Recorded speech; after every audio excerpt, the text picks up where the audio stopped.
cette bonne surprise sur le front de l'inflation. Plus 2,9% en rythme annuel, voilà 2 ans que la zone euro n'avait pas connu pareil chiffre. Après les 4,3% de septembre, le reflux de la hausse des prix est net, conséquence du resserrement monétaire initié par la BCE l'année dernière. Pas de quoi néanmoins se réjouir trop vite. En effet, si l'inflation ralentit, l'économie aussi. Le PIB des 20 pays de la zone euro a reculé de moins 0,1% au 3e trimestre. La croissance est en panne, notamment en Allemagne, alors que l'activité en France et en Italie n'a quasiment pas progressé. Des indicateurs qui maintiennent la zone euro au bord de la récession. On poursuit avec Microsoft qui se rapproche de Siemens sur l'intelligence artificielle. Une collaboration approfondie afin de développer un projet commun. Baptisé Siemens Industrial Copilot, il vise à utiliser l'IA générative pour accroître la productivité et la collaboration homme-machine.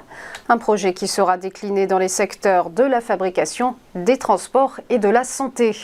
Concrètement, des copilotes IA seront créés pour aider les entreprises clientes à concevoir de nouveaux produits et à organiser la production ainsi que la maintenance.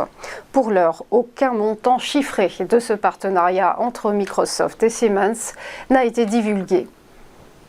Terminons par le feu vert de la Commission européenne au rachat d'Editis par Daniel Kretinsky.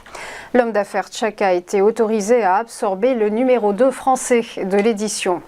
Cédé par Vivendi, dans le cadre de son OPA sur Lagardère, Editis sera donc détenu par CMI, Czech Media Invest. Le groupe du milliardaire qui possède en outre 25% de Fnac Darty en étant son premier actionnaire. Mais la Commission européenne a jugé que cette acquisition ne posait pas de problème de concurrence dans ce cadre précis. La crainte était que la Fnac favorise les livres d'Editis au détriment de ses rivaux. On en vient au point bourse et le rappel de la clôture des marchés hier, des places boursières européennes en regain de forme. Le CAC 40 a grimpé de plus 0,89%, terminant sa séance à 6 885 points. À Francfort, le DAX s'est étoffé de plus 0,64% à 14 810 points.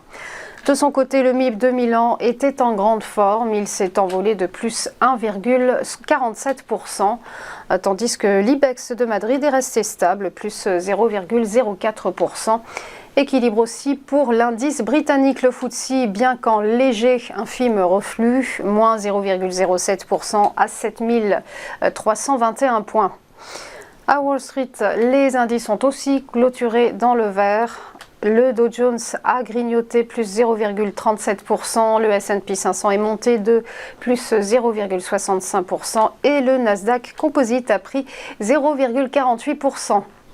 Terminons par le Nikkei, l'indice nippon conclut en très forte hausse en flambant de plus 2,41% ce matin, porté par les bons résultats de Toyota, ainsi que la politique monétaire ultra accommodante de la Banque du Japon. Voilà, restez avec nous, à tout de suite pour Chrono CAC et l'ouverture des cotations.